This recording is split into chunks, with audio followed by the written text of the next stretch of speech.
Iron Creek, Wyoming. Winter, 1881. On an auction platform in the middle of the town square, a woman is being sold like livestock, and she locks eyes with a stranger in the crowd. Her jaw tightens. Then she speaks. "That cash buys a cow to get you through the winter," she says, voice steady while the whole town laughs. "But pay off my debt, and you get someone who works harder than two men. Please, use it to save my freedom instead." The man doesn't move, doesn't blink. Then he walks forward. This is the story of what happens when a cowboy rides in to buy a cow and saves a human being instead. Stay with me. Iron Creek smelled like coal smoke and broken promises. Clayton Sterling rode in just past noon, the sky above him a flat, dirty gray. Wind cut down the main street in hard gusts, rattling shop signs and throwing grit against every exposed inch of skin. He kept his collar turned up and his eyes moving. He wasn't looking for trouble. He was looking for a cow.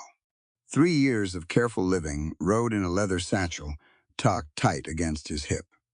3 years of foregoing new boots, decent whiskey, and anything that wasn't strictly necessary. All of it saved for one good breeding cow.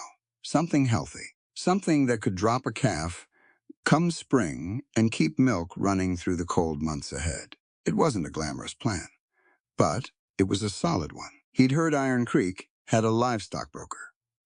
He hadn't heard about the spectacle waiting for him in the town square. A crowd had gathered near the courthouse steps. 40 people, maybe more, bundled in wool and sheepskin, their breath rising in pale white puffs. At the center stood a raised platform, rough-hewn boards propped up on crates, and behind a table sat Judge Hiram Finch, a fat, self-satisfied man with silver side whiskers and eyes that had forgotten how to feel shame. Stood Sheriff Orson Gentry, long and lean, scanning the crowd like a hawk over a chicken yard. Clay pulled his horse to a stop at the edge of the square and watched. On the platform stood a young woman. She was maybe 24, 25, broad-shouldered, full-figured, with dark hair pinned back under a worn cloth bonnet. Her dress was plain and mended in 3 places. She held her hands clasped in front of her knuckles, white, chin lifted, standing straight as a fence post in a howling gale. Behind her, pressed together on the courthouse steps, were 3 children. The oldest looked about 14, a lanky boy, with the same dark hair as the woman. He had his arms around a little girl, maybe 9, who clutched a corn husk doll to her chest. A small boy, no more than 5, stood pressed against the older boy's leg, his face scrunched against the cold and something worse than cold. Clay dismounted slowly and tied his horse to a post. "Indenture line number 41, Judge Finch announced, his voice oiled and practiced.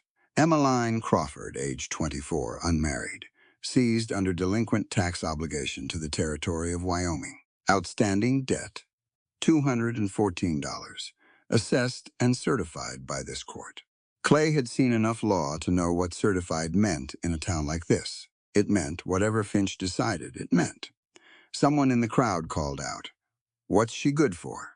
Bet she eats half your profits." Laughter rolled across the square like something foul. The woman on the platform didn't flinch. She set her jaw a little tighter and kept her eyes forward. 5-year domestic indenture contract, Finch continued, smoothing his papers. Labor toward full debt satisfaction.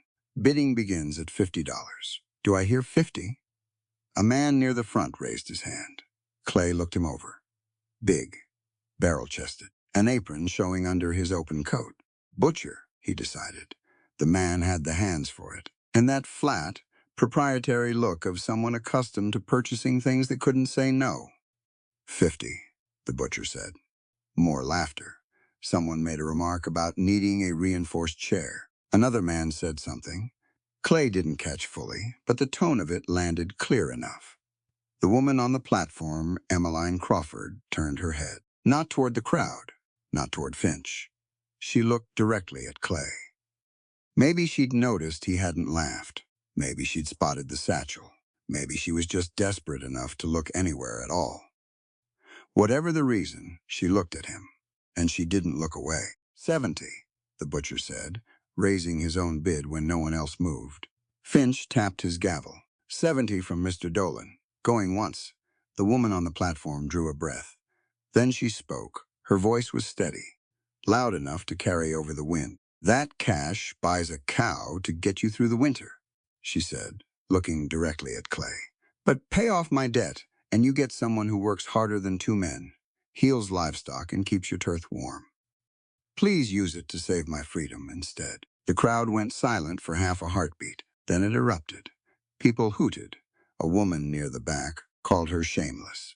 The butcher turned to Clay with narrow eyes. Finch's gavel came down twice, calling for order, but his smirk said he was enjoying himself. Clay didn't move. He looked at the woman on the platform. He looked at the 3 children on the courthouse steps. The little one pressed against his brother's leg. The girl with her cornhusk doll clutched to her chest like an anchor. He looked at the satchel against his hip. 3 years. He looked at Finch, who was already turning back to his papers, already dismissing the moment, already deciding it was nothing. Clay walked forward. He moved through the crowd without hurrying, without pushing.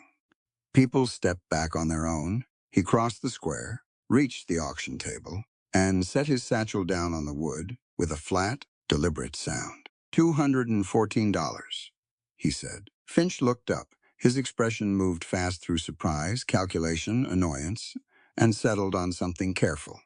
Sir, this is a certified court proceeding. Count it, Clay said. He held Finch's gaze and didn't blink, didn't move. There was nothing threatening in his posture. Just a quiet, absolute stillness that said he had all the time in the world and wasn't going anywhere. Finch reached for the satchel. The butcher said, "Now hold on just a minute." "Auction's over," Clay said. He didn't look at the butcher. Finch counted the bills slowly, deliberately, watching Clay the whole time, waiting for something to crack. Nothing cracked. Finch set the last bill down. "Debt satisfied," he said. His voice had gone tight and formal. Clay turned to the platform. He reached up one hand toward Emmeline Crawford. She looked at it for a moment, one long, searching moment. Then she took it and stepped down. The crowd started up again, louder now. The amusement had curdled into something meaner. A man close to Clay's shoulder made a remark about the size of the woman he'd just paid for. Clay stopped walking. He turned. He let his eyes pass across the crowd slowly, deliberately, landing on no one face in particular, and all of them at once. A human being's dignity isn't something you weigh by the pound and put up for bid, he said. Your cruelty and greed are the only grotesque things in this town. Nobody laughed. Nobody spoke. He turned back around, put a brief hand on M's shoulder to let her know he was moving, and walked toward the courthouse steps. The older boy, Toby, watched him come with wary eyes 14, and already carrying more than 14 should. The girl, Ruthie, had pressed her face behind her cornhusk doll. The little one, Seth, stared up at him with wide, runny-nosed seriousness. "You ain't gonna make her work forever, are you?" Seth asked. Clay crouched down to his level. "Nobody works forever," Clay said. He straightened up and looked at Emmy. She was watching him with an expression he couldn't fully read: gratitude, knotted up with wariness, relief fighting something harder underneath it. He understood that expression. He'd carried it himself once, a long time ago. "Timber Ridge," he said. "I've got a cabin, enough room. We should move before this weather turns worse." She gave one quick, steady nod. Behind them, Iron Creek went on, being exactly what it was: gray and cold and rotten at its center. But for one woman and 3 children, and one man who had ridden in looking for a cow, the morning had become something else entirely. They walked out of the town square without looking back. The sky told you what was coming if you knew how to read it. Clay read it the moment they cleared the edge of Iron Creek. That low, greenish-gray ceiling, pressing down on the peaks, the kind of sky that didn't ask your opinion. He gave it 2 hours, maybe less, before the mountains opened up and let the full weight of it fall. He had 1 horse, a stout roan mare with a blaze on her nose, and no name because he'd never gotten around to giving her one. He helped Em up in the saddle first, then handed Seth up in front of her. The boy settled in without fuss, tucking himself against M's chest and wrapping both small hands around the saddle horn like he'd done it 100 times. "Can I ride too?" Ruthie asked. "Come on," M said, and helped pull her up behind, and Ruthie locked her arms around M's waist before anyone had to ask. Clay and Toby took the trail on foot. The boy fell into step on Clay's without being told. He was quiet for a while, just walking, his boots crunching steadily on the frozen road. Then he said, "How far to your cabin?" 10 miles, give or take. Toby nodded. "I can do 10 miles, I know you can." The road north out of Iron Creek was rutted and frozen, cutting through bare cottonwoods with ice-sheathed branches that knocked together in the gusts. The wind came from the northwest, steady and deliberate. Clay pulled his hat brim down and kept his hand on the mare's lead. Emmy talked quietly to Seth and Ruthie above him. He could hear the low register of her voice without catching the words. Seth answered in short bursts questions about the mountain, about goats, about whether there would be pie. Ruthie laughed at something. Normal sounds, almost. Strange on a day like this. The snow started about 40 minutes out. Fine at first. Just a sifting, almost polite kind of snow, the sort that barely shows up on your coat sleeve. Clay kept his pace and didn't say anything about it. Fine snow had a habit of becoming something else. In a hurry up here, it became something else. Within an hour, the flakes were the size of thumbnails. Driving sideways off the northwest ridge, temperature dropped fast. Not gradually, but in that sudden wall-hitting way that Wyoming had. 1 minute cold, the next minute, a different category of cold altogether. Toby stopped talking. Clay glanced at him. The boy's coat was thin. His boots were cracked at the toe on the left side. He was pushing hard and keeping pace, but his face had gone tight and colorless. Clay was about to say something when Seth made a sound, low and soft and wrong.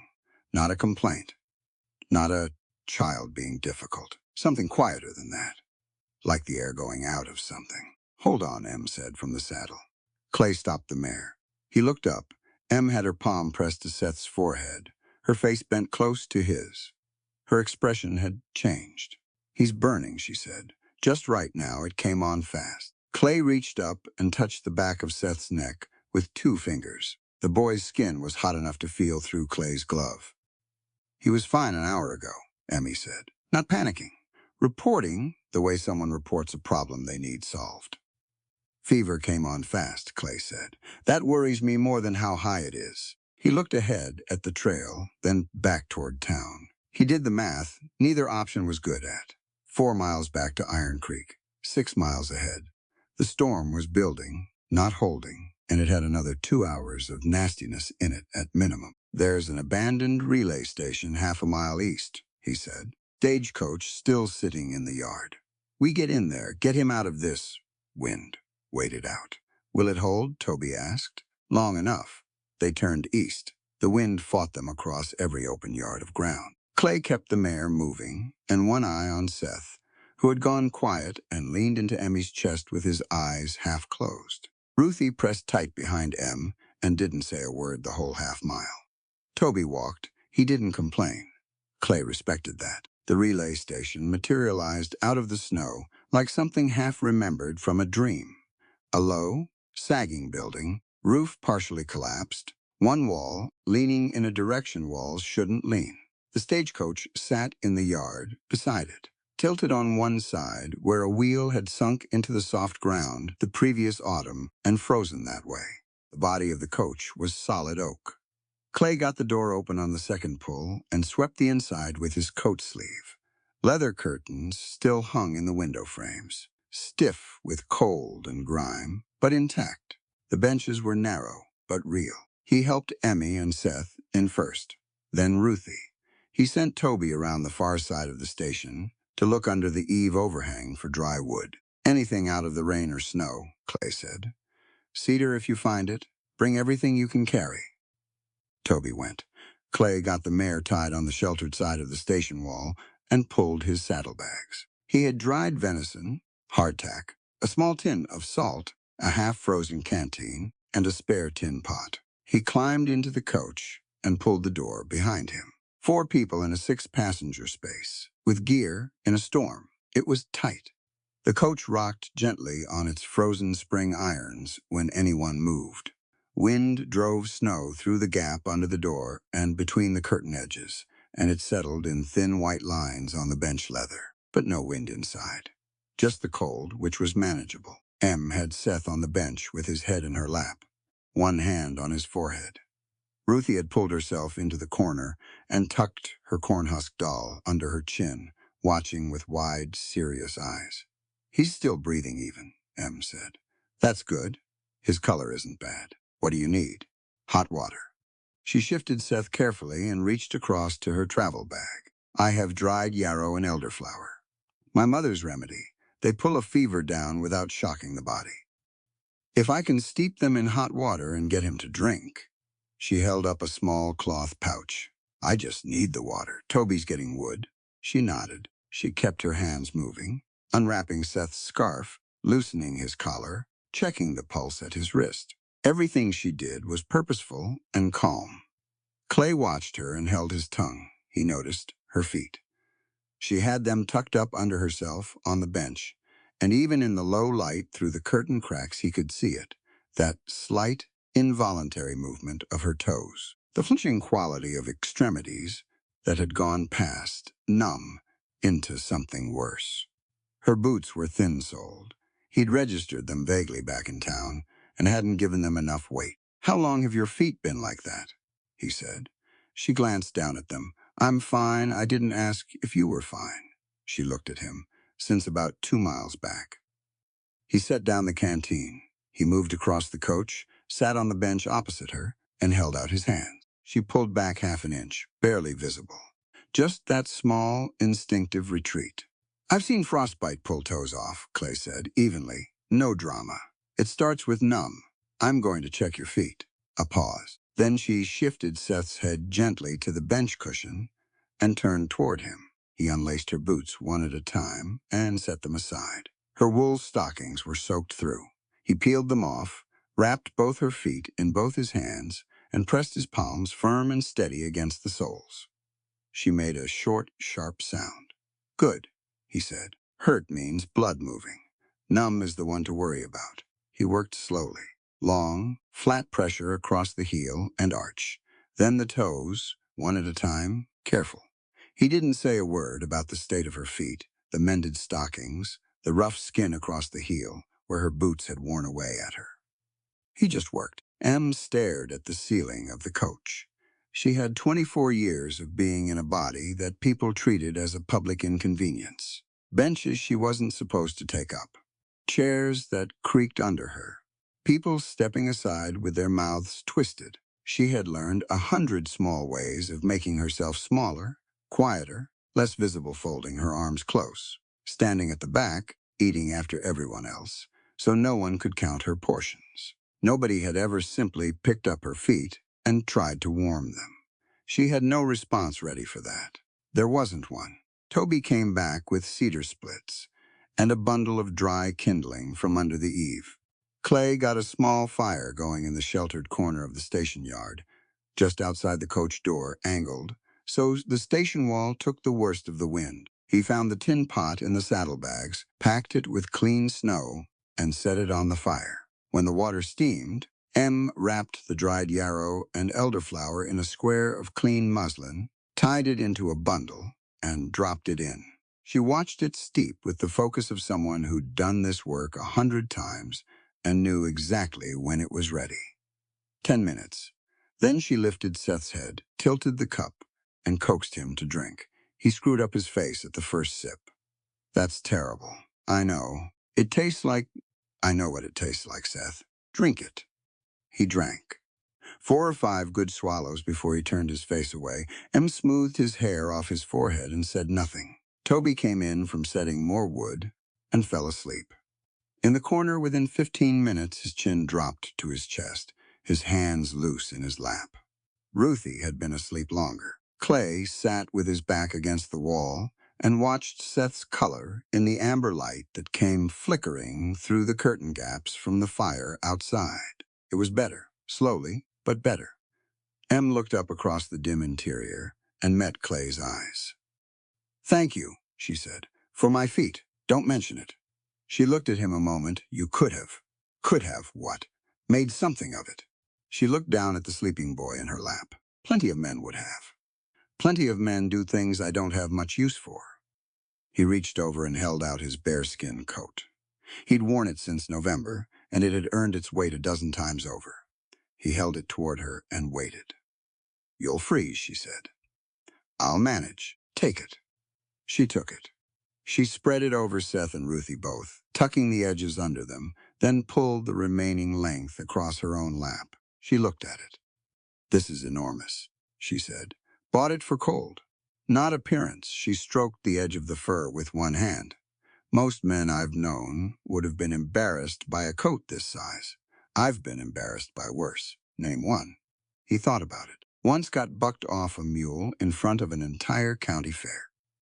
Flat on my back in the dirt. Mule stood over me and looked down at me the whole time."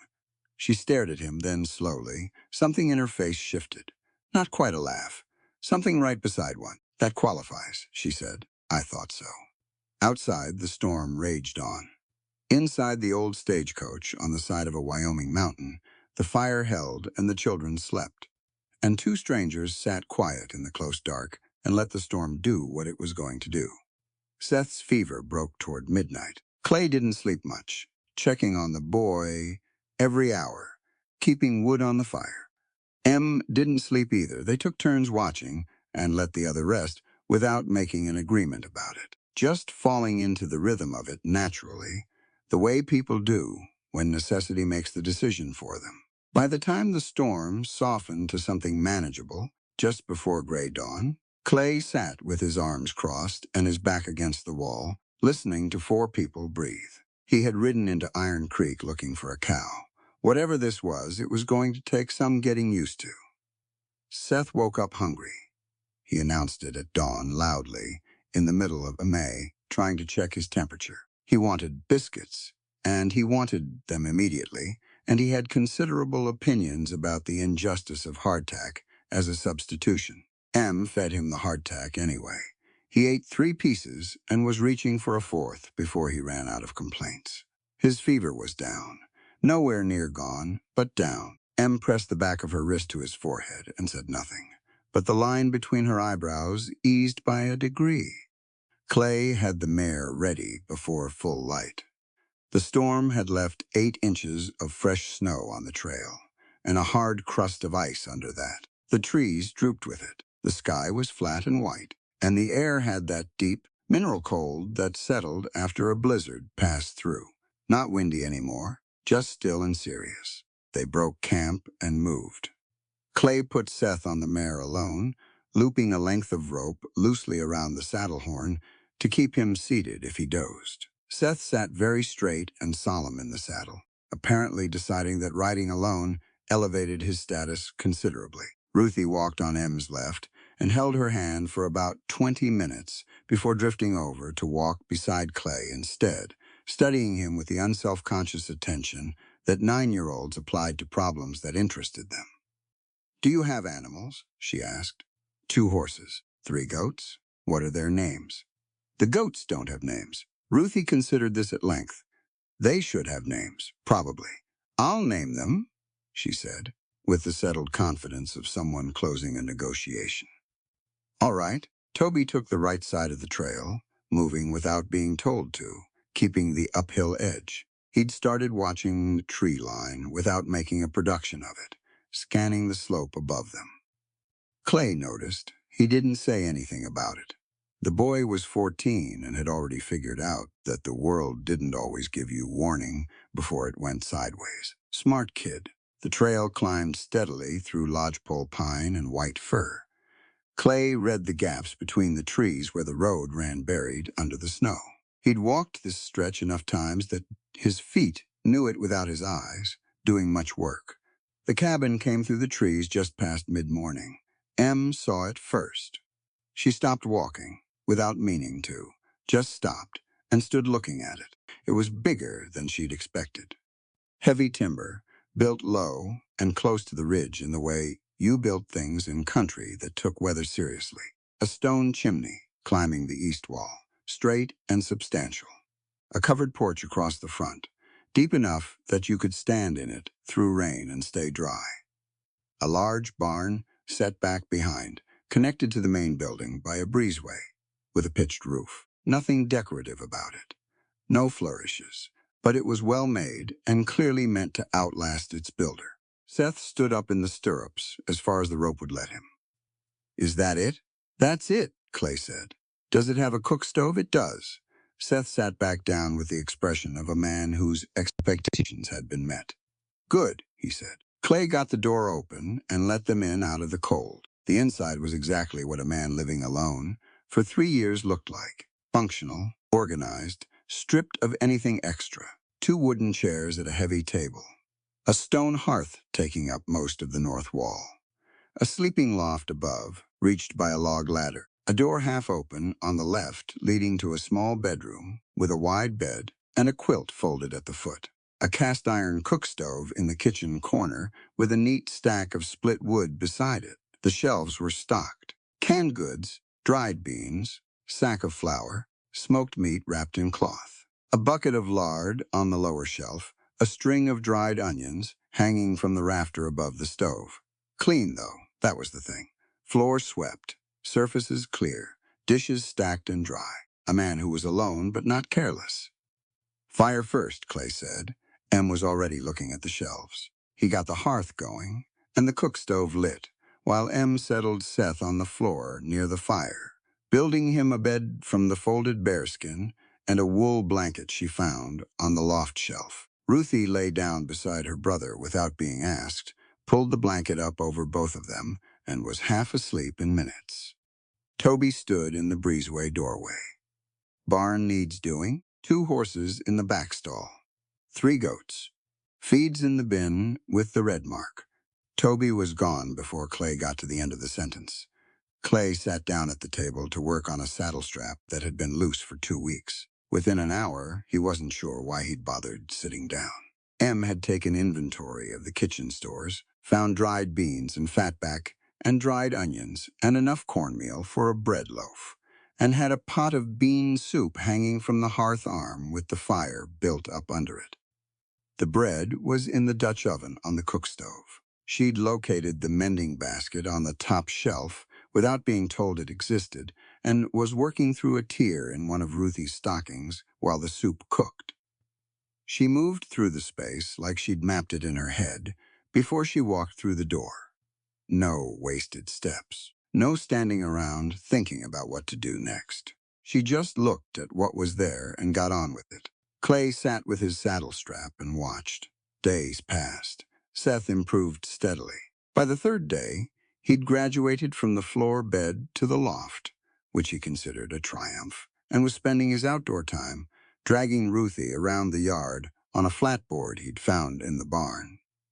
While she protested loudly and showed no sign of wanting him to stop, Toby worked the barn every morning. He showed up there before Clay, finished the feeding and the brushing down of the horses, and started on other tasks without direction. Fixing a hinge on the stall door, stacking new split wood under the overhang, patching a gap in the barn wall where cold air was getting through to the goats. Clay watched him work and said little. He didn't need to say much. The boy was going to be a capable man. M.A. ran the house. She was everywhere, before everyone, always. The fire was going, and water heated before Clay came down from the loft each morning. She organized the store shelves by use rather than by whatever random order they'd been stacked in, which made Clay realize how much time he'd been wasting looking for things. She scrubbed the Dutch oven with river sand and dried it over the heat. She found a loose porch board and wedged it with a river stone and told Toby to nail it when he got a chance. She cleaned Clay's horse's water buckets, which hadn't been properly scrubbed in longer than he was comfortable admitting. She found that his 2 iron pots were holding rust in the seams and spent the better part of an afternoon working it out with salt and a cloth. She never stopped. Clay started watching something else, though. She never sat to eat. She served everyone children first, then Clay, always Clay, last of the adults, and then went back to the stove or the counter and found something to do while they ate. She'd take a bite or two standing, moving between tasks, and then the food seemed to slip away from her attention. Her own plate, when she used one, came back. He watched it for 3 days and held his tongue. On the fourth morning, he was outside splitting wood when Toby came around the barn corner at a jog. "Em fell," the boy said. His voice was controlled, but his face wasn't. Clay left the splitting maul where it was. She was on the kitchen floor when he came through the door, sitting with her back against the base of the cook stove, both hands flat on the floor beside her, breathing carefully. She'd gone down hard enough to knock the mending basket off the shelf. Spools of thread had rolled to the corners of the room. Ruthie stood by the table, looking at her sister with enormous eyes. "I'm fine," Emmy said before Clay could speak. "I just stood up too fast." Clay crossed the room and crouched in front of her. He looked at her face. The color was off, gray-white at the edges, the kind of gray that didn't come from standing up fast. "How much did you eat yesterday?" He said. "Enough." "How much?" She looked away. He already knew the answer. "Can you stand?" "Yes." "Let me help anyway." She let him take her arm and get her to the nearest chair. He brought her a cup of water and made her drink it before she could start talking about getting back to work. Ruthie brought the mending basket back to the shelf in pieces, picking up each spool with the focused gravity of a child, doing something useful in a situation that scared her. Emmy sat at the table. She folded her hands in front of her and didn't say anything else. She had the look of someone waiting to be lectured. He didn't lecture her. He went to the cold room off the barn, cut a generous portion from the hind quarter of the buck he'd brought down that morning, and brought it in. He built the fire up. He seasoned the venison the way she'd taught him without meaning to, just by watching her work: salt, dried sage, a pinch of the pepper from the small tin on the upper shelf. He got it going in the iron pan with a spoonful of lard and let it run. The smell filled the cabin. The children materialized almost immediately, drawn by some instinct common to hungry kids everywhere. Toby appeared from the barn. Seth came down the loft ladder with unusual speed for someone who'd been sick 4 days ago. Clay served the children first.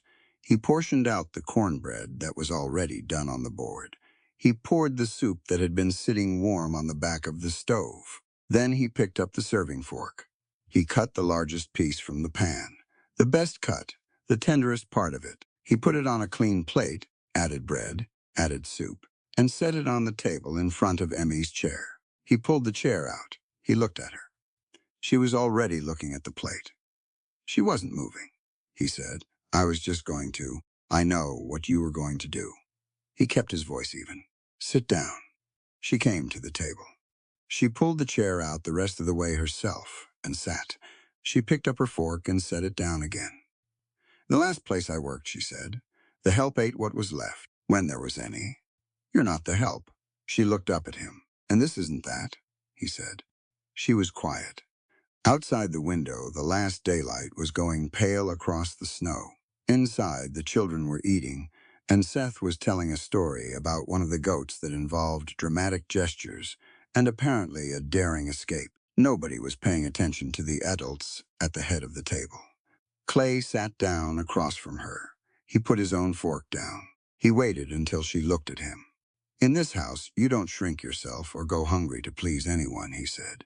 "You work, you live, you eat. That's your natural-born right. Never apologize for existing or taking up space." Em looked at him for a long time. There was something working in her face that she didn't have full control over. Not tears. Not quite. Just that fracture that shows up in a person when they hear something they've needed to hear for so long that they'd stopped believing it would come. She picked up her fork. She ate, not tentatively, not with careful apologetic bites measured out by some old invisible rule. She ate like a person who had spent 4 days doing the work of 2 people and had earned every bite of what was on her plate. Clay ate his own food and said nothing else about it. Seth's story moved on to a second goat, and then somehow involved a lost boot. Ruthie corrected him on 2 details. Toby listened with the patient expression of an older brother who'd learned that this was faster than arguing. Clay looked across the table at Emmy and found her already looking at him. She nodded once, small, the kind of nod that carried more than nodding. He nodded back. The fire in the hearth burned low and warm. The lamp on the table threw a soft circle of light across the food and the children and the 2 adults at the head of the table. Outside, the snow lay quiet and deep across Timber Ridge, and the pines held still, and the world had the particular calm of a place that had seen its worst weather and come through it. 3 years of silence in this cabin, and now this. Clay wouldn't have been able to explain what it meant. He wasn't sure he needed to. Some things settled into place before you had a word for them. This was one of those things. Clay found the first trap sprung and empty on a Tuesday morning, which meant something had been smarter than them. He crouched over the disturbed snow and took his time. Light 3-toed prints, a dragging tail mark off to the left, fox. It had come in from uphill, circled the set twice, lifted the bait clean without touching the pan, and moved off toward the creek at an easy pace. It hadn't been alarmed. It had just been careful. Toby crouched beside him and looked with a speaking first. That was new. A month ago, he would have asked before he looked. Now he looked and asked. It went around the outside, Toby said. It did. How do you stop that? Move the set back, widen the approach. Clay adjusted the guide sticks with his gloved hand. A fox circles before it commits. It's testing for danger. Set your trap at step 2, not step 3, before the animal decides it's safe, not after. Toby studied the adjusted set. He looked at where the tracks came in and where they left. He pointed at a spot 6 inches back from where the trap had been. There, he said. There, Clay agreed. 2 sets further down the line, Toby found a similar situation, trap empty, tracks circling. He reset it himself without asking. He looked at the approach, moved the trap, repacked the bait lower and tighter. Then he looked up at Clay. Clay nodded. That was the whole conversation. They finished the line in good time. 2 rabbits and a squirrel. Toby gutted the rabbits, without being told how, and did it cleanly.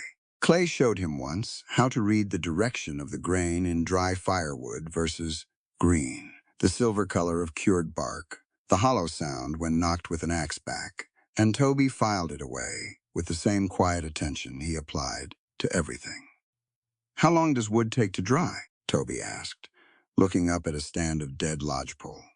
2-3 years, depending on the species and where it's standing.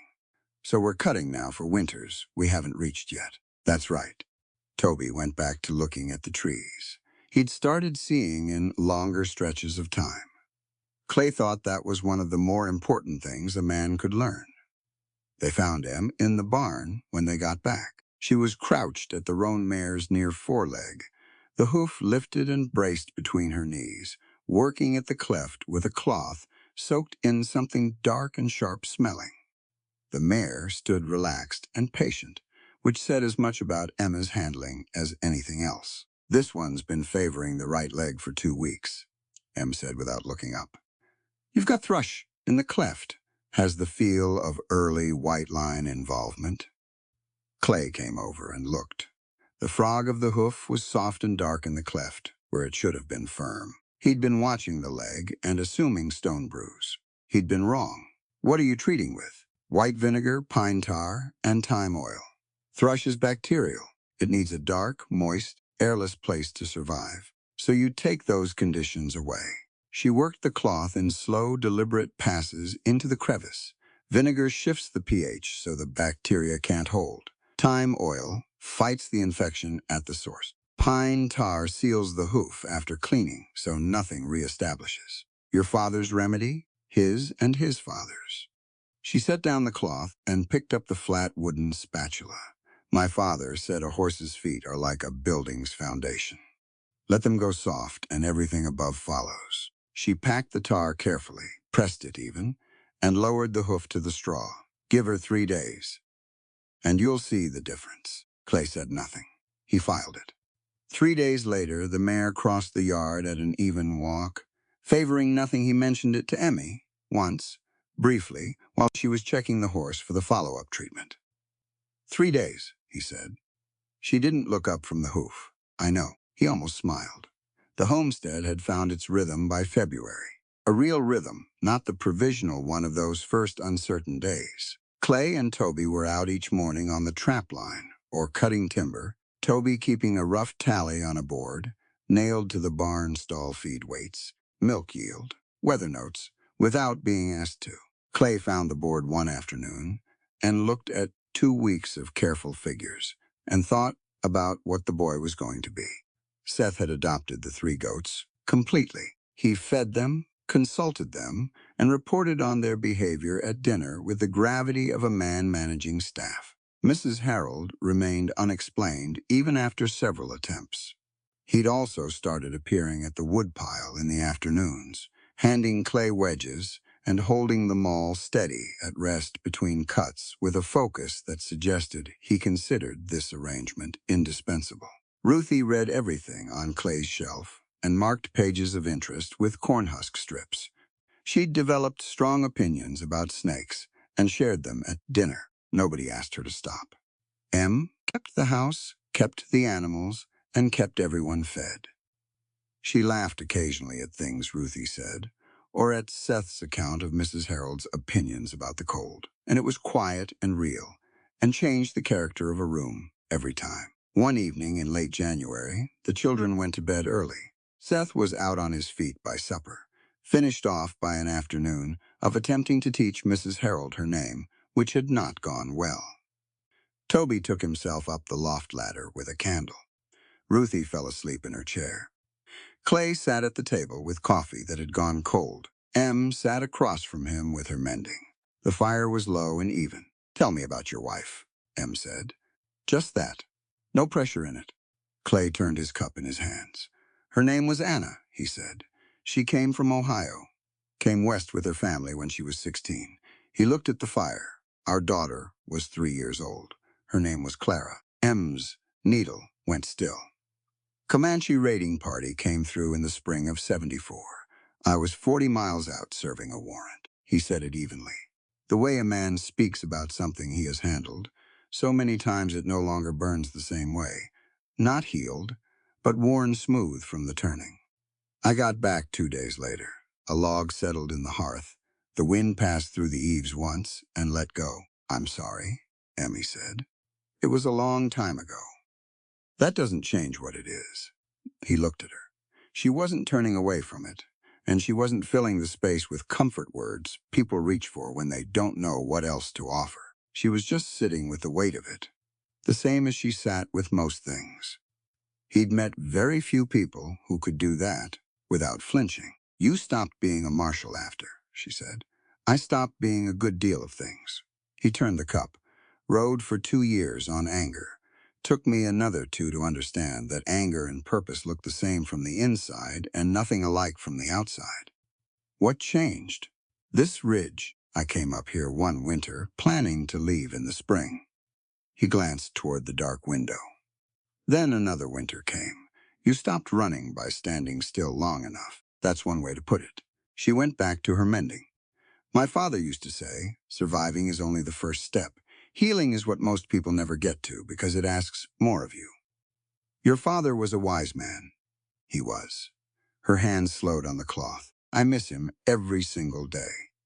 They sat with that for a while. The fire ticked low. The pines outside were still under a clear, cold sky. It was later, close to 10, when Em rose to bank the fire for the night. Clay had been watching without deciding to. She'd been moving carefully since midday ribs held in, breathing shallow when she thought no one was paying attention. He'd clocked it and let it go, and now, watching her reach for the fire iron and go completely still with one hand pressing flat against her lower ribs, he stopped letting it go. "Em," she straightened. "I'm fine. You've been guarding your ribs all day." She was quiet a moment. "It's the corset. Lace too tight and I can't reach the back myself."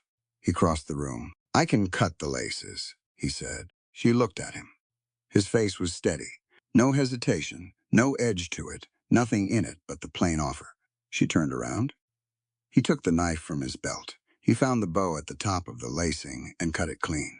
Then the knot at the base. The boning began to give, and he heard her exhale long and slow, like something that had been held under pressure, finally releasing. He eased the structure loose at both sides, working through the fabric unhurried. When it released, fully she took the first deep breath he'd heard from her all day. She turned to face him. Through the fabric of her dress, he could see the marks, red lines across her ribs and waist where the boning had been pressing into her. They would take time to fade. He reached out and touched the edge of one of them, just the pads of 2 fingers, over the fabric. He didn't look away from her face. "How long have you worn it like that?" he said. "Since I was 15, her voice was even. "Every woman I knew wore one. It was expected. It was what you were supposed to look like." Clay looked at her. "You're most beautiful when you're entirely yourself," he said. "Don't let anyone put that back on you." She stood very still. He stepped back, set the cut lacing on the table without ceremony. "Sleep tonight," he said. "The real kind." He turned and banked the fire himself. She stood where she was for a moment. Then she crossed to the bedroom door, opened it softly, and closed it behind her. Clay put out the lamp. He sat in the dark for a while. The fire ticked down to coals. The pines outside were still, and the snow lay blue-white in the moonlight. He hadn't said anything he didn't mean. That was a rule he'd made for himself a long time ago, and not yet broken. He didn't plan to start. Clay noticed the tracks on a Thursday, a week before February turned the corner.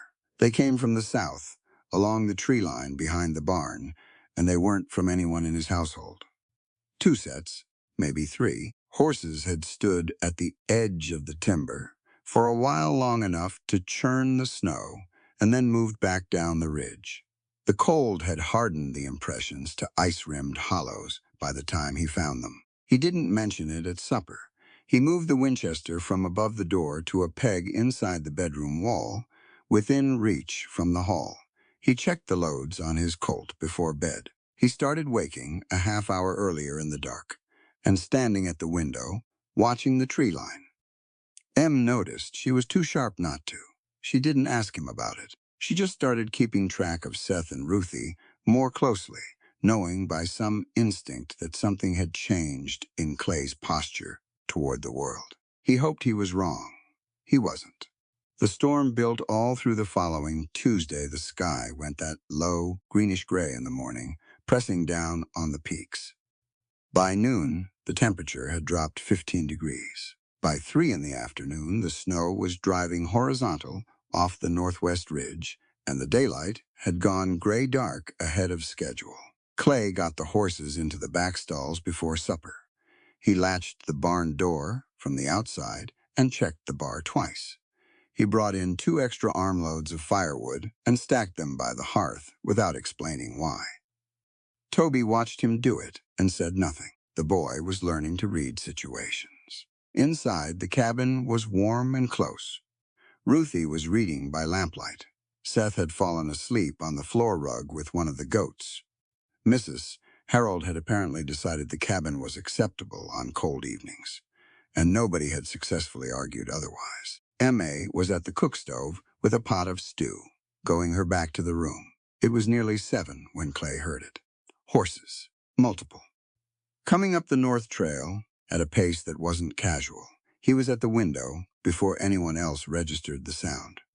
Shapes in the blizzard, 4-5, moving through the trees at the edge of the clearing. Then more shapes. He counted 7 riders total, spread out in a loose arc across the north face of the property. "Toby," Clay said. "Quiet. Level. Take your sisters to the back bedroom. Close the door. Don't open it unless you hear my voice." Toby was already moving. He lifted Seth off the floor rug, still mostly asleep, and steered Ruthie by the shoulder. She looked at Clay once, a long, reading look, then went without a word. Em turned from the stove. Clay crossed the room, took the Winchester off the hall peg, and checked the magazine. Full. He handed Emmy the Colt from his hip without discussion. "You fired one of these?" he said. "My father taught me." "Good." A voice cut through the storm from outside, rough and carrying. Sterling, send out the Crawford woman. Do it now, and there's no trouble with the rest of you. Sheriff Orson Gentry. Clay had been expecting someone. He hadn't been entirely sure who. He moved to the window and looked out. Two riders in front, sitting their horses at the edge of the clearing. 5 more fanned wide in the snow, working their way toward the sides of the property. Gentry. Clay raised his voice to carry through the shuttered window. You're off your jurisdiction, and you know it. Federal land grant covers this property. You ride out now, and I won't file a report. A pause. Wind slammed the north wall. Last warning, Sterling. The woman comes out or we come in. Clay stepped back from the window. He looked at Em. She looked back at him, Colt in her hand, face set. He moved to the door and shot the interior bar. Then Gentry's men opened up. The first shots hit high on the north wall, probing, testing where people were standing. Clay dropped below the window line and answered through the shutter gap with 2 fast shots that scattered the riders on the left. Em had taken the far window in the kitchen, and he heard her fire once, then once more. Glass broke in the upper window. A shutter plank splintered. Clay moved fast, room to room, firing from different windows to make their numbers seem larger. He'd done this before. You kept moving. You didn't give them a fixed position to work around. From outside came the sounds of men repositioning hoofbeats, cutting arcs in the snow, voices calling to each other in short bursts that the wind grabbed and broke apart. Gentry had sent 3 men wide around the east.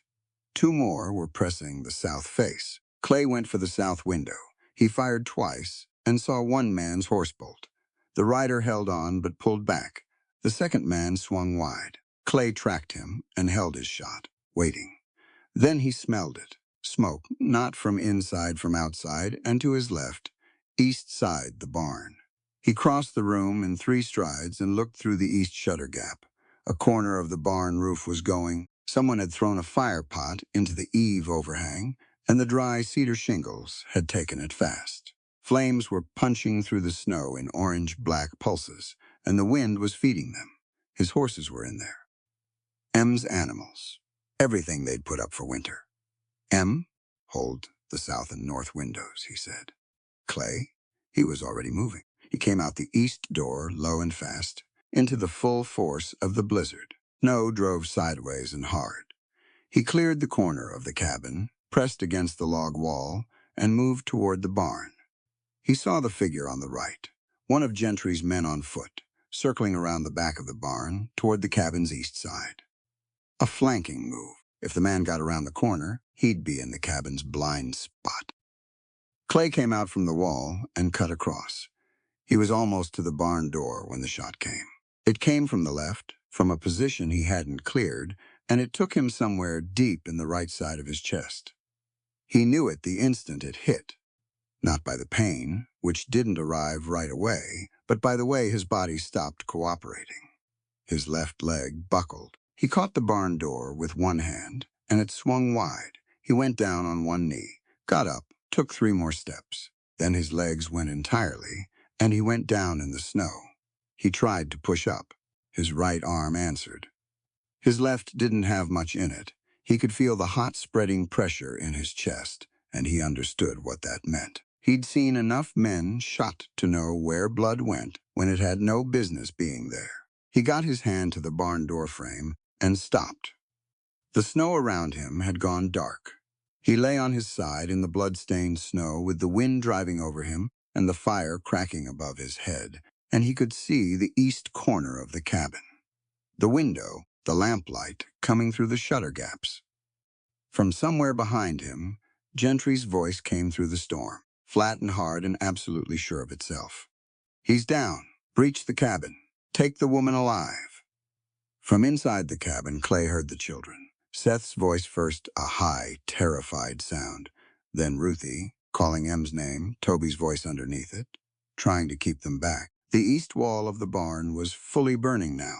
Heat rolled across the snow in waves. Sparks lifted and scattered. Clay pressed his hand against the wound in his chest and looked at the cabin. He had no more to give. Inside, Em had heard all of it. She stood at the center of the main room with a Colt in her hand and the lamp throwing its small circle of light around her. She heard the children through the bedroom door. She heard Gentry's men at the north and south walls, testing, moving, looking for the entry point. She heard the silence where Clay's rifle had been. She looked at the Colt in her hand. She looked at the door. She looked at the Winchester, on its peg, where Clay had moved it that first night. Loaded and ready, she could open the door. She could walk out into the dark and the snow and give Gentry what he came for. And maybe, the children would be left alone. Or, she looked at the Winchester. She was a big woman. People had spent 24 years telling her that as if it were something to apologize for. As if the strength in her back and her arms and her legs were a flaw to be worked around. As if the body that had hauled water and split wood and pulled calves and carried her siblings through hardship after hardship was somehow less than what a woman was supposed to be. She picked up the Winchester. She checked the load. Full magazine.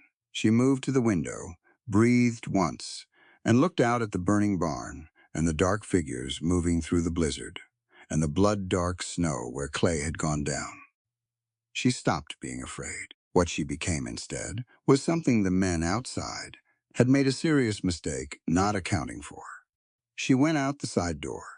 Not the front, where Gentry's men expected motion. The side door, the one that opened into the narrow gap between the cabin and the woodshed, barely wide enough for two people walking close. She'd found it her first week on the ridge and noted it, the way she noted everything, quietly, without announcing it. She came out low and fast and pressed herself against the cabin wall. The storm hit her face like a thrown handful of gravel. Whined this hard, didn't just blow, it pushed. She leaned into it and held position, listening past it. Two men were working around the north corner toward the side door. She could hear them talking, their voices chopped up by the gusts, but close, 20 feet. 15, she raised the Winchester. The first man came around the corner at a jog, his head down against the wind. He saw her. At the same instant she fired. The shot took him in the shoulder and spun him back into the snow. He went down and stayed down. The second man was close behind. He brought his rifle up, but the wind hit him in that moment, a hard sideways gust that pushed his barrel offline. She worked the lever, chambered the next round, and fired before he corrected. He took it in the thigh. He fell against the cabin wall and slid to the ground and didn't get up two down. She flattened herself against the wall and counted. Gentry had come with 6 men. She'd seen that through the window. She'd heard Clay fire 4, maybe 5 shots before he went down. She didn't know how many had connected and how many hadn't. She counted at least 2 more sets of hoofbeats somewhere in the dark beyond the barn. The barn fire was still going. The eave was burning well, but the logs below it were green and wet and fighting back, which bought time. She heard the horses screaming inside, and it was the worst sound she'd heard in a year of hard sounds. She couldn't get to them right now. She had to get to Clay. He was on the east side of the barn, 20 yards out across open ground. The blood in the snow had been dark even in the poor light. A chest wound. She'd dealt with injured livestock long enough to understand what a hole in the chest meant and how fast it turned. And her mind was already running the math on how much time she had. Not enough time if she stood here thinking. She scanned the yard. No movement she could see. The 2 surviving riders had pulled back. She could hear the horses, still in the tree line to the north, not advancing. The blizzard was working in her favor. Men didn't press a fight they couldn't see through. She moved, out of the gap between buildings, across the open yard, feet punching through the crusted snow. The wind hit her broadside and shoved. She shoved back. She reached the barn door and found Clay against the frame, on his side, hand pressed to the right side of his chest. He was conscious, barely. His eyes found her when she came down beside him. Something passed across his face. Not relief exactly. More like the very last thing he'd been holding on for had arrived. "How many left?" he said. His voice had gone rough and thin. "2 in the tree line, they've pulled back." "Good." He tried to sit up. His arm gave. Stop. She put her hand on his shoulder. Where's the ice cellar? Behind the woodshed. Doors in the floor. Hinges stiff. Can you help me at all? A pause. He was taking his own inventory. My right arm. Some. That's something. She looked around. The bearskin wood sled was under the barn eave overhang where Clay kept it for hauling split wood to the cabin through deep snow. A flat sledge of 2 rough planks on a pair of runner boards, with a drag rope at the front. She pulled it to where Clay was lying. I'm going to roll you onto this, she said. M.A.? I know it'll hurt. Ready? He set his jaw. She took his right shoulder and his left hip and moved him. He made one short sound, nothing more. She got him centered on the sled, flat on his back, and she pulled his coat open and pressed a folded cloth from her apron pocket, hard against the wound. Hold that, she said. He got his right hand up and pressed.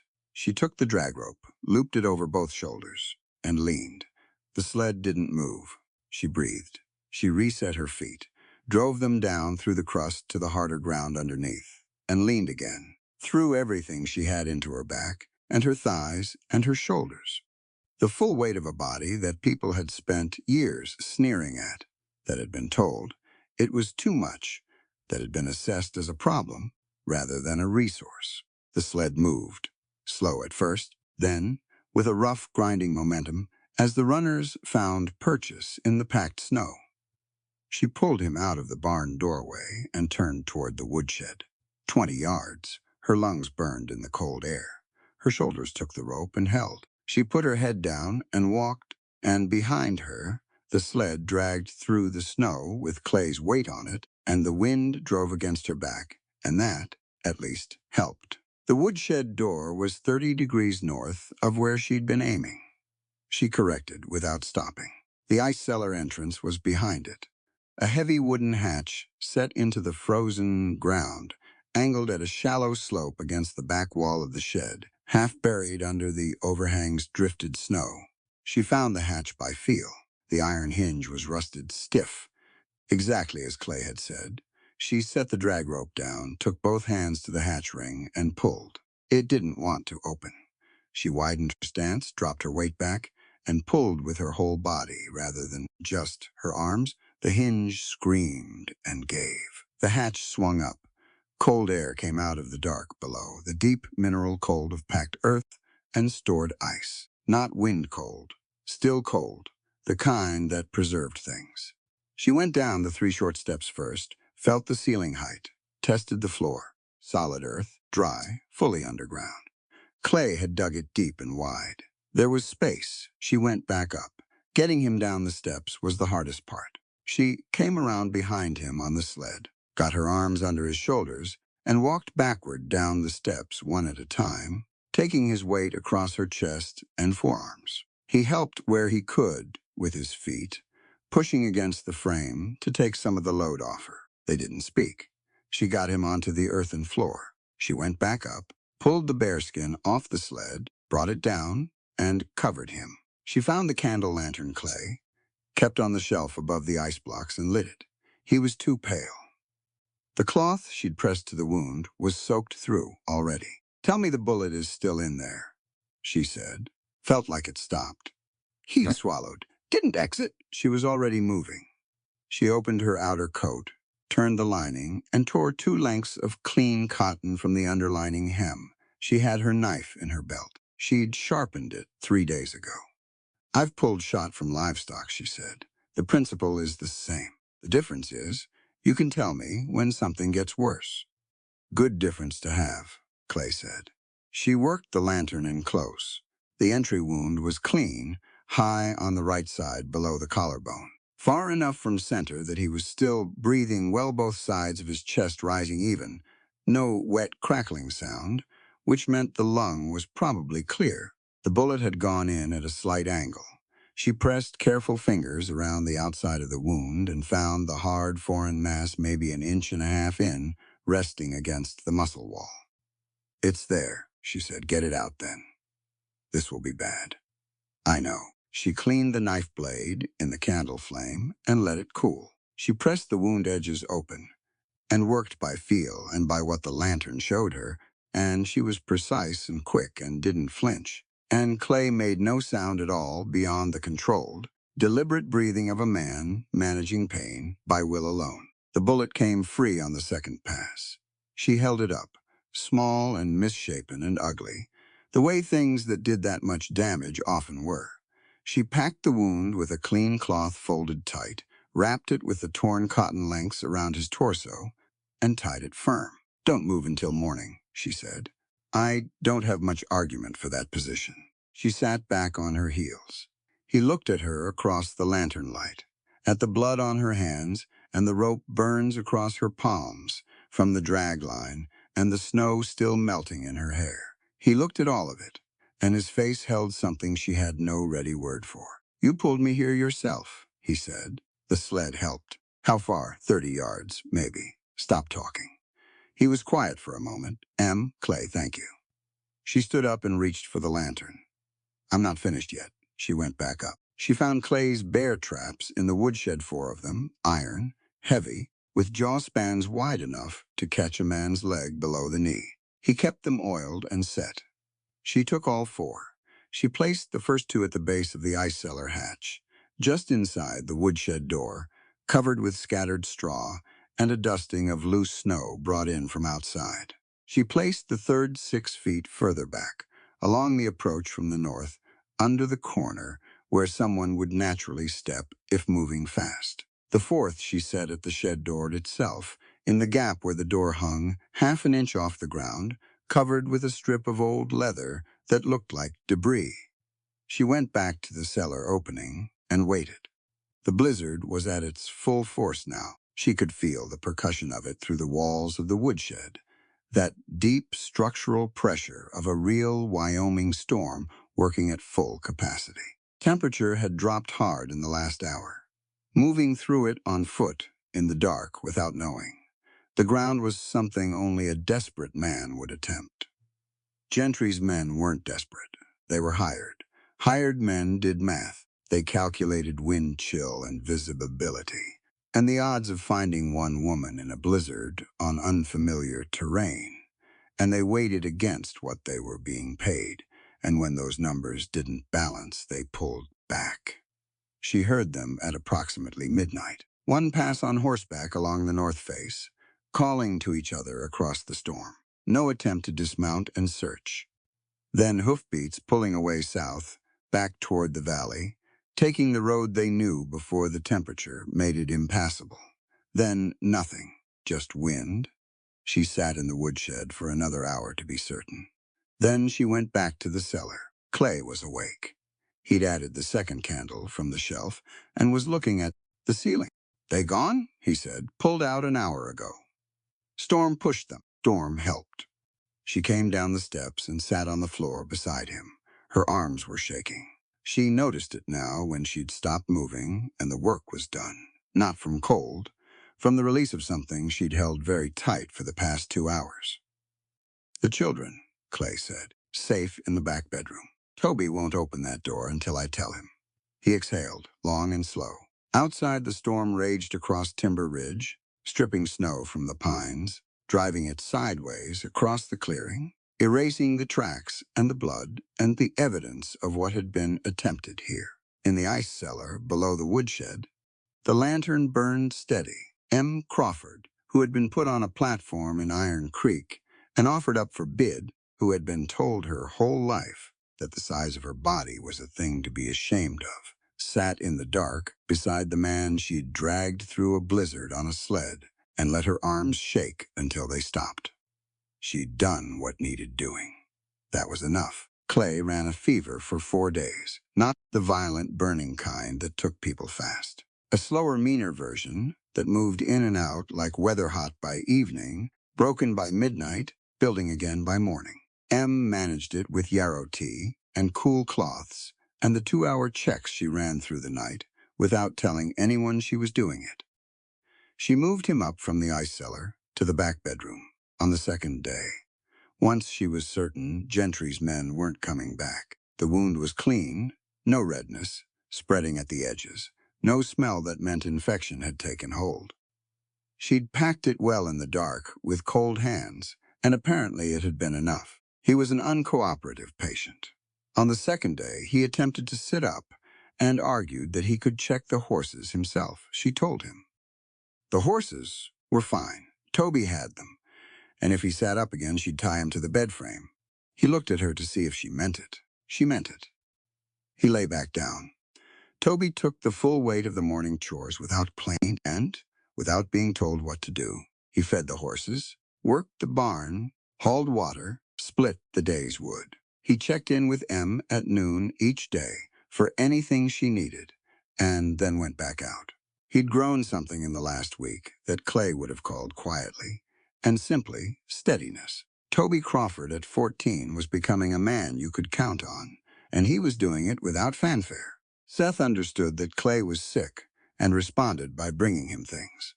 A pine cone he found interesting, a drawing of Mrs. Harold that bore no resemblance to the goat, a story, told from the chair beside the bed, about an imaginary horse named General who had defeated 6 enemies in the woodpile. Clay listened to all of it with his eyes closed and responded at the appropriate moments, and Seth seemed entirely satisfied. Ruthie came in the evenings and read aloud from Clay's Shelf Cooper this week, The Deer Slayer, which she read with full dramatic conviction, and stopped periodically to critique the author's decisions. He didn't need to go back, she said, on the third evening. He knew what was there. That was a choice. Most trouble is, Clay said from the bed.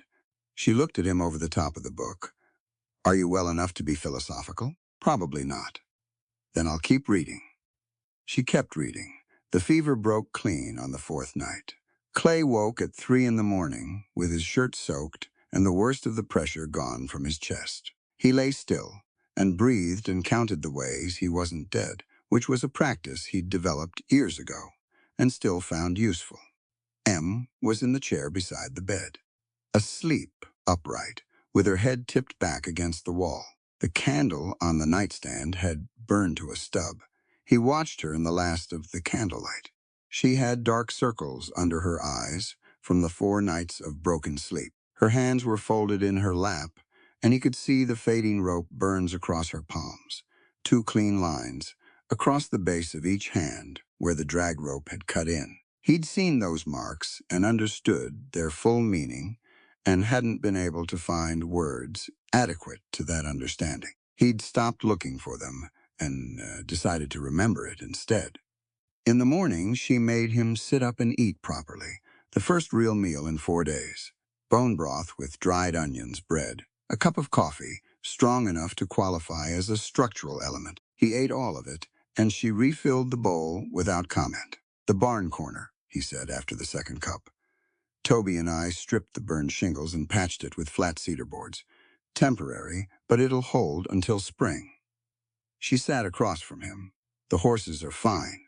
The goats are insufferable, which means they're fine. Roof on the main cabin has a small gap above the east window from where a shot went through the upper shutter.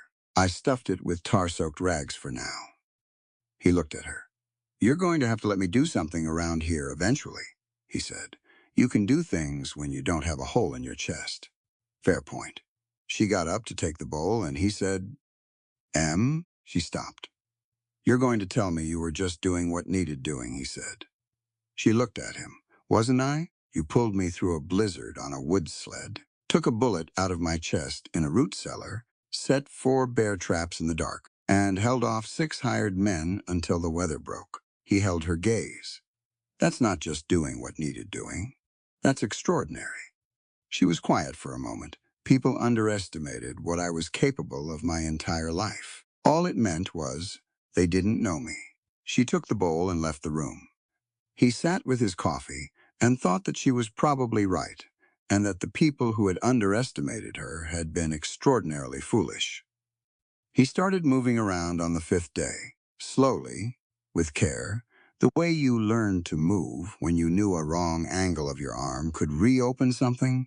He kept to the cabin and let Toby run the yard, and didn't fight the limitation, because fighting it would have been stupid, and he had other things to be. The 6th morning he was at the table with his coffee when Toby came in from the barn. The boy had a pack in his arms, An old one-cracked leather, travel-worn, the kind that had been carried a long distance over a long time. He held it carefully, which wasn't how he usually handled things. Found it under the hay bin, Toby said.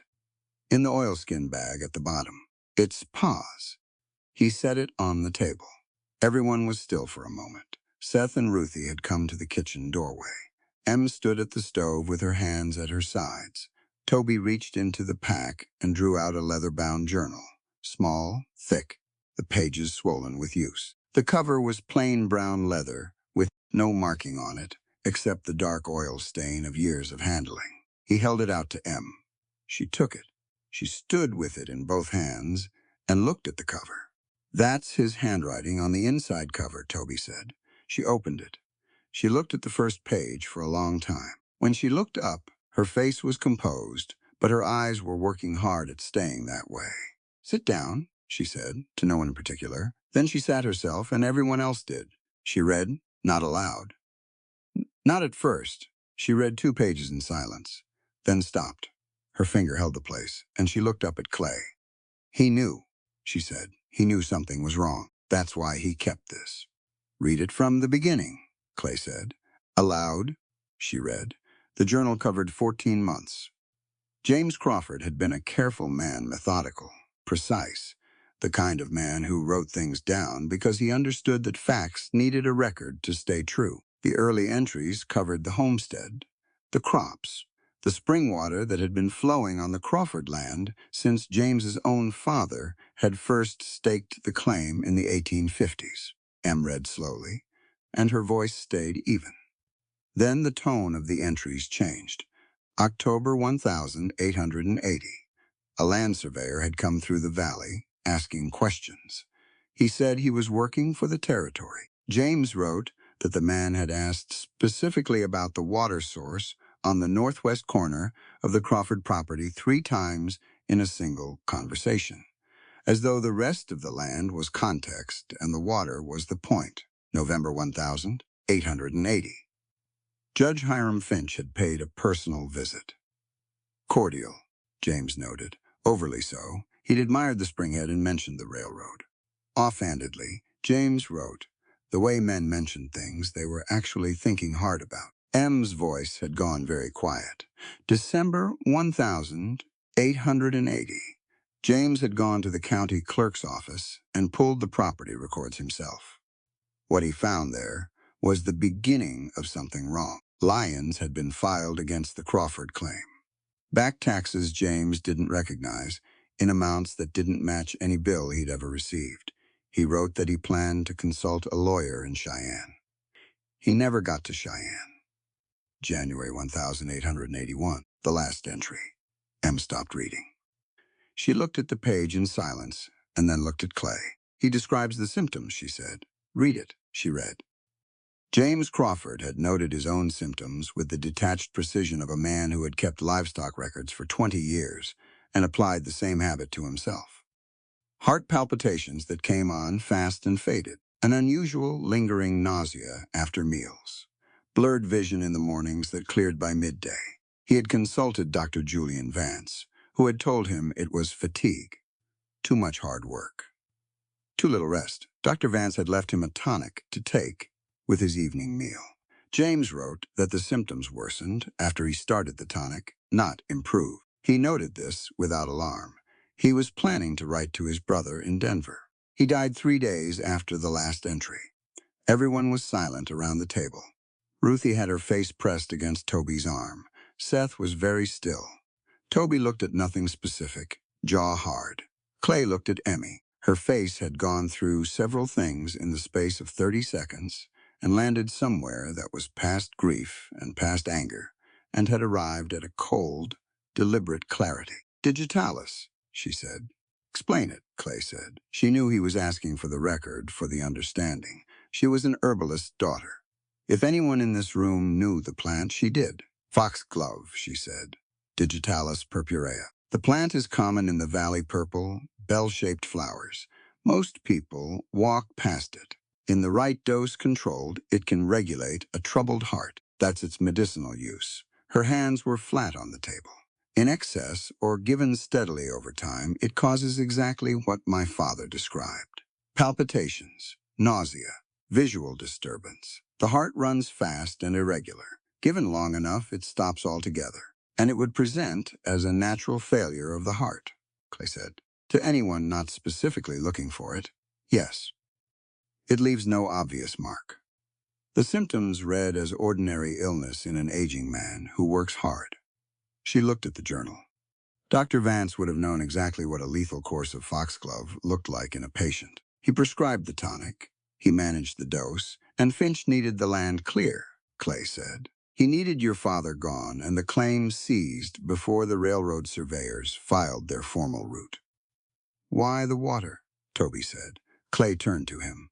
Your family has the only freshwater aquifer in this valley. You know what a railroad needs more than anything else once it's running? Toby was already working it out. Water. For the engines. Thousands of gallons per day. Steam locomotives stop being locomotives without it. The company that controls the water source along a rail expansion route controls a great deal more than water. Clay looked at the journal. Your father's land was worth a fortune, and he had no idea. Fid. Em had picked up the journal again. She held it carefully. He wrote it all down, Toby said. He didn't sound like 14 years old. He kept the record. He was a smart man, Clay said. He knew something was wrong, and he did the right thing. He wrote it down. Em set the journal on the table and smoothed the cover with one hand. Finch had my father murdered, she said. Vance administered the poison, and then they fabricated the tax debt and used me as collateral to keep the family from filing any challenge. That's how I read it, Clay said. She sat with her hands flat on the journal cover and looked at the wall. Then she looked at Clay. What do we do? She said. He looked back at her. In the iron trunk beneath his bed, under 2 years of dust and deliberate forgetting, his U.S. Territorial Marshal badge sat exactly where he'd left it. He was done leaving it there. We make sure he didn't keep records alone, Clay said. Clay pulled the trunk out from under the bed on a Tuesday morning while Em was in the barn checking the mare's hoof. He wanted to do it alone. That was deliberate.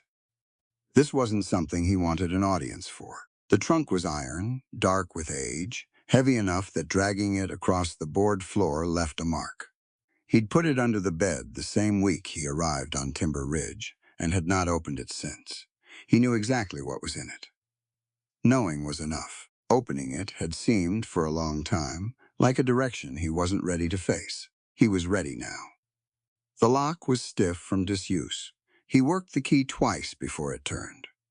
The lid came up on a smell of old leather and gun oil and something else, a smell that belonged to a particular chapter of his life he'd spent 3 years trying to leave behind. Inside, under a folded wool shirt and a bundle of letters tied with cord, was the badge, U.S. Territorial Marshal, heavy silver, star-shaped, worn at the points from years of carrying. His name was engraved on the back, his commission date, the seal of the Federal District Court. He picked it up. He sat on the edge of the bed and turned it in his hands for a long time. He thought about Anna, about Clara. He thought about what 2 years of riding on anger had cost him and what 3 years of standing still had given him back. He thought about James Crawford, who had written everything down because he knew that facts needed a record to stay true, and who had died for knowing too much. He thought about Em on the platform in Iron Creek. The way she'd lifted her chin, the way she'd looked at him directly. He pinned the badge to his chest. Then he sat down at the table and wrote a letter. He addressed it to U.S. Marshal Thomas Ross, Cheyenne. He and Ross had worked 3 campaigns together in the late 70s, and the man was straight in a world where that was rarer than it should have been. Clay wrote plainly. No embellishment, no legal language, just the facts, as he understood them in the order they had occurred. The fraudulent liens, the armed assault on federal land, the journal evidence, the names Finch, Gentry, Vance. He sealed it and sent Toby down to the Valley Relay Station on the roan mare with instructions to hand it directly to the rider and not to anyone else. Then he put on his coat and went to find Dr. Julian Vance's ledger. He'd been turning that over since the night they'd read the journal. Vance was a physician with a secret he needed to manage. Men like that kept records. Not for sentiment, for protection. A physician who poisoned patients on a judge's instruction needed something to ensure. The judge never decided the physician was a liability worth removing. That was how corrupt arrangements stayed intact. Mutual evidence. Everybody holding something on everybody else. The question was where Vance kept his. Clay rode to Iron Creek on his second horse. 2 days later, Emmy, beside him on the roan.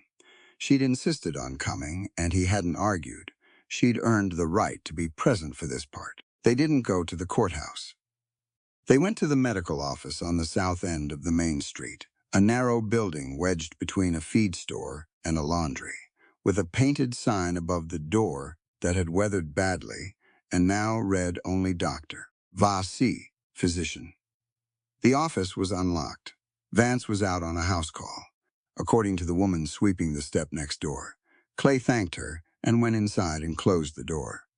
The examining room was clinical and sparse. The private office behind it was different. Books stacked deep on 3 walls. A locked cabinet along the far wall. 2 filing boxes on the desk, labeled by year. Em went to the books first. She ran her finger along the spines without pulling them, reading titles. Her eyes moved with purpose. He'd want it close but not obvious, she said. Something he could reach fast, but that didn't look like what it was. She pulled a large medical reference volume from the second shelf Pharmacologia, 5th edition, 3 inches thick, and opened the back cover. A small leather booklet was glued to the inside backboard. Thin, maybe 40 pages, with handwriting so small it required holding it near the window light to read. She held it to the window. She read 3 pages in silence. Her face went very still. "This is it," she said. Clay crossed the room and looked over her shoulder. Vance had kept his record in the form of medical note dates, dosages, patient observations, clinical language, everything properly formatted. To a casual reader, it was ordinary physician's record-keeping. Names coded as initials and patient numbers, dosages notated in medical shorthand. But there, cross-referenced in the back pages, was a separate column. Payment records, dates matching the dosage entries. Amounts paid. The name at the top of the payment column was not a patient's name. It was Judge Hiram Finch. Clay straightened. He coded the patients, but not the paymaster, Emmy said. Arrogance, Clay said. He thought no one would ever look at it. She closed the booklet. She looked at it in her hand. "My father's initials are in there," she said. J.C. Patient number 14. A moment of quiet. "Take it," Clay said. She put it in her coat pocket. They rode back to Timber Ridge that afternoon with 2 pieces of evidence, James Crawford's journal and Julian Vance's hidden ledger, and waited for Thomas Ross to answer the letter. Ross answered in 8 days. 12 federal deputies. Arrival date set. Instructions to Clay. Be at the courthouse. Clay read the reply twice, folded it, and set it on the table. Em was watching him from across the room. "Well," she said. He looked up. The badge was still on his chest, where it had been every day since he'd taken it out of the trunk. "Thursday," he said. They rode into Iron Creek on a Thursday morning in late March. Clay first. Badge visible. Em beside him, 12 federal deputies behind them in a double column, Ross at the head. The street was wide enough, and the procession was deliberate enough that people came out of buildings to look. Word traveled ahead of them down the street, the way it always did in small towns, fast and with great accuracy. By the time they dismounted at the courthouse steps, 40 people had gathered. Finch was holding his weekly town council meeting inside. Clay could hear the muffled proceedings through the closed doors. He opened them without knocking and walked in. The council chamber held 20 people, shopkeepers, mine foremen, 2 men. Clay didn't recognize who had the look of railroad money. Finch sat at the head of the long table, silver-whiskered and self-satisfied, with Gentry standing behind his left shoulder. Finch looked at Clay. He looked at the badge. His face performed several rapid calculations and arrived at a number he didn't like. "This is a closed proceeding."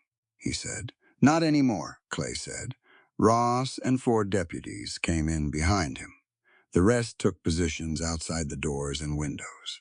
The people in the council chamber looked at each other and stayed exactly where they were. Clay set James Crawford's journal on the table.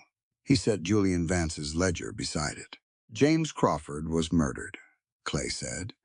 The manner was digitalis poisoning, administered gradually by Dr. Julian Vance under payment from this man. He pointed at Finch without looking away from the room. The motive was the Crawford family's land, specifically the freshwater aquifer at Whispering Springs, which lies directly on the Pacific Railroad's planned expansion route.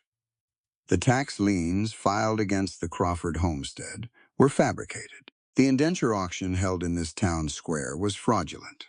The armed assault on a federal land claim on the 14th of February was ordered from this office. No one in the room spoke. Finch drew himself up. These are serious accusations from a man who has been living as a private citizen for 3 years. I've held active federal commission the entire time, Clay said. My jurisdiction was never vacated. He laid the federal warrant on the table. Ross stepped forward. Julian Vance was sitting at the far end of the table. He'd been there for the council meeting present, which was either arrogance or oversight.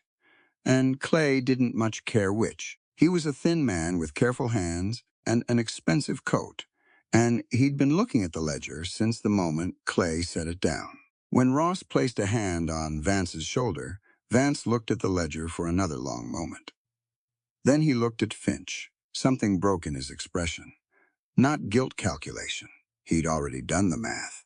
He knew what the ledger contained. He knew what a federal trial looked like versus a cooperation agreement. I'll testify, Vance said. His voice came out steady, which took considerable nerve given the circumstances. Everything, all of it. Finch turned on him. You will do no such... He's right to, Clay said. He kept his voice level. The ledger speaks without him. His testimony only determines which side of this he's standing on when it's finished. Finch's defense attorney had been sitting 2 chairs down, a pale man in a dark coat who'd been quiet through all of it. He stood now. Your Honor, he said, directing himself at the room rather than any specific person, there are questions of standing here. The primary witness for the opposing party is an uneducated, oversized woman with no legal standing, whose testimony Emmy stood up. She hadn't been standing before. She'd been seated at the side of the room, quiet, and now she was standing, and the room moved its attention to her without being asked. She looked at the attorney. She looked at Finch. She looked at the council members, and the shopkeepers, and the mine foreman, and the 2 railroad men with their polished boots.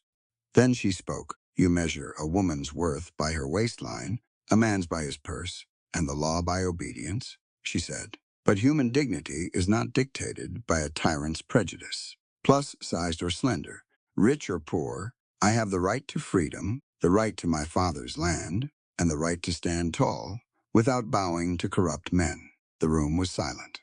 Not the silence of people who disagreed. The silence of people who had heard something true said plainly, and were sitting with the weight of it.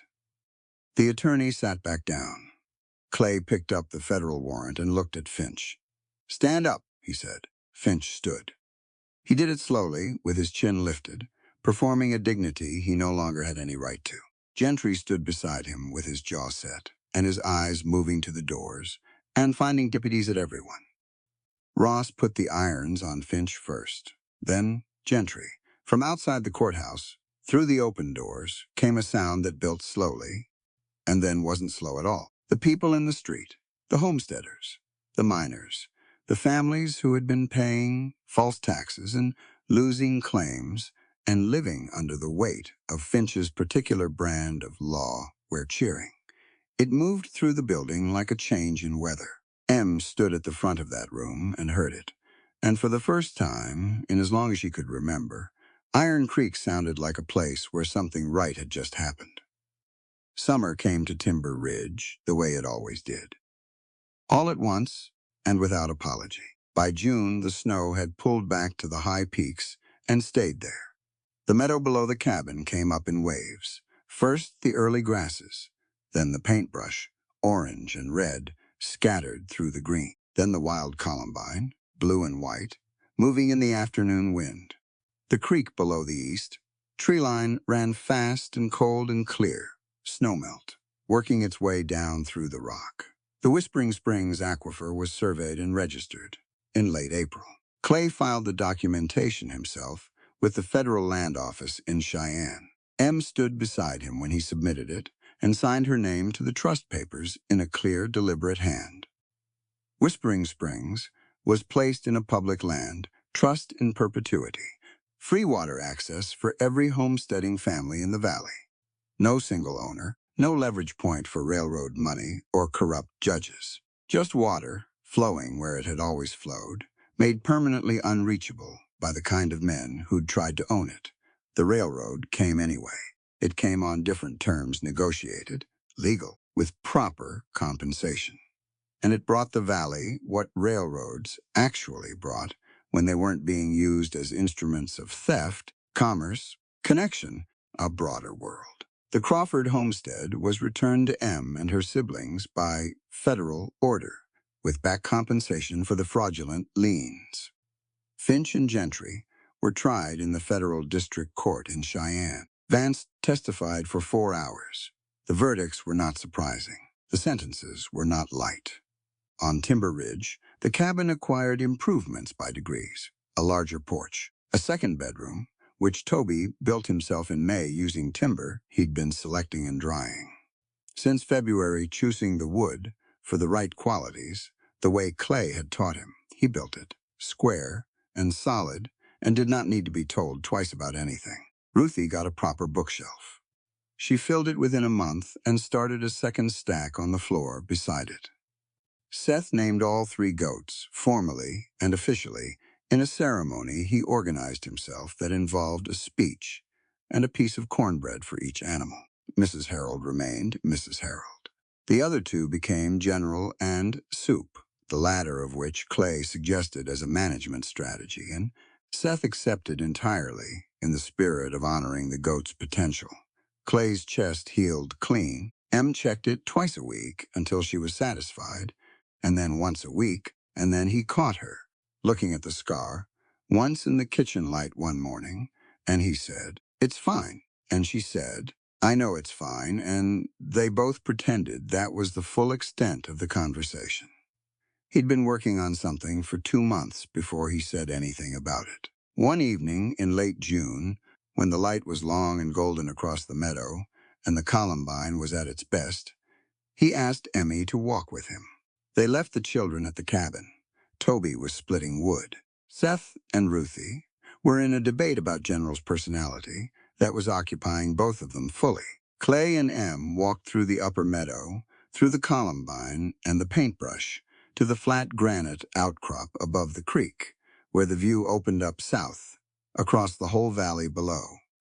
You could see Iron Creek from up here, small and orderly in the distance. You could see the Crawford land beyond it, with its spring head gleaming. They stood there for a while. "I've been thinking," Clay said. "That covers a lot of ground," M.A. said. "About this ridge, about what it is now."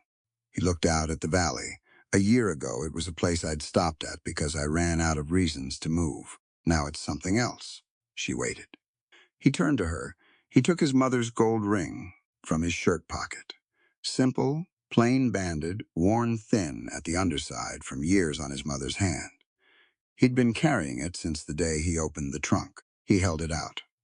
"M. Crawford," he said, "you pulled me through a blizzard on a sled. You took a bullet out of my chest in a root cellar. You stood in a courtroom and said the truest thing I've heard in 15 years. He looked at her. "I would like to spend whatever time I've got left being worth the trouble of knowing you, if you'll have me." She looked at the ring. She looked at him. "You rode into Iron Creek to buy a cow," she said. "I did, and instead you bought out my debt contract." "I did, and got shot, I did." She tilted her head. "You got a poor return on that original investment." "I disagree considerably," Clay said. She held out her left hand. He put the ring on her finger. It fit well enough. She looked at it in the evening light, then looked up at him. He had not been a man who touched easily since 1874. She had not been a woman who trusted easily in longer than she could name. Two people carrying that much careful distance between themselves and the world were not obvious candidates for this moment, and yet he put his hand against her face, her cheek warm under his palm, and she leaned into it, and the valley spread out below them in the long gold light of a Wyoming summer evening with the creek running and the columbine moving in the wind. They were married in the meadow on a Saturday in late July. Em's dress was her own work, a full-cut ivory lawn cotton with a wide sash and lace she'd ordered from the dry goods store in the valley, sewn by her own hand over 4 weeks of evenings. It fit her the way clothing fit when it was made for the actual body wearing it, rather than the body someone else thought should be wearing it. She wore wildflowers in her hair. She stood in the meadow in the full summer sun, and she was radiant, and she knew it, and she didn't qualify it. Toby stood at Clay's right. Ruthie and Seth stood at Emmy's left. Seth was extremely serious about his role and had rehearsed it visibly. Ruthie had opinions about the ceremony order, but had agreed, after negotiation, to keep them for afterward. The circuit preacher from the valley read the words. Clay said as plainly, without flourish. He meant every word, and he said only what he meant. That was the only way he knew how to make a promise. Emmy, said hers, looking directly at him. Her voice didn't waver. He placed his mother's ring on her finger for the second time, now for keeps, and the preacher said what preachers say at that moment, and the meadow around them was full of columbine and paintbrush, and the sound of the creek below, and the particular stillness that comes when something that should have been becomes at last exactly what it is. Seth clapped first, loudly, and with great enthusiasm. Mrs. Harold, who had somehow attended uninvited, commented on the proceedings from near the fence line in her usual register. Ruthie said she had some thoughts, and began sharing them, and Toby put his arm around his sister's shoulders and smiled at the ground. Clay looked at Em. Em looked at Clay. Two people who had been told, in different ways, and by a different collection of voices, that they were less than what they were, that he was finished, that she was too much, that neither of them quite fit the shape the world had decided, on standing in a Wyoming meadow, in the full light of summer, with their hands joined. Timber ridge held them the way good ground holds things, steady, without condition, without asking either of them to be anything less than exactly themselves. That was enough. That, it turned out, had always been exactly enough. If you've stayed with this story until the very end, then you already know it was never really about a cowboy and a cow. It was about what happens when a person who has been told their entire life that they are too much finally meets someone who looks at them and says, "You are exactly enough." Emmeline Crawford was auctioned off in a public square like property. She was mocked, diminished, and treated as though her value could be calculated and placed on a table for men to bid on. And yet she stood straight, chin up, eyes forward. She didn't wait for permission to ask for her own life back. In the middle of that crowd, with nothing left to lose, she spoke directly to the one person who hadn't laughed, and that single act of courage changed everything. That's the first thing this story asks us to carry with us. Courage doesn't wait for perfect conditions. It shows up in blizzards, in courtrooms, in burning barns, and on auction platforms in front of people who are laughing at you. Courage shows up anyway. The second thing is this. Clayton Sterling was a man who had survived the worst kind of loss, and he had made a quiet decision to stop living because of it. He kept his badge in a trunk. He kept his grief in a locked room. He came into town looking for a cow because a cow was small enough, simple enough, safe enough.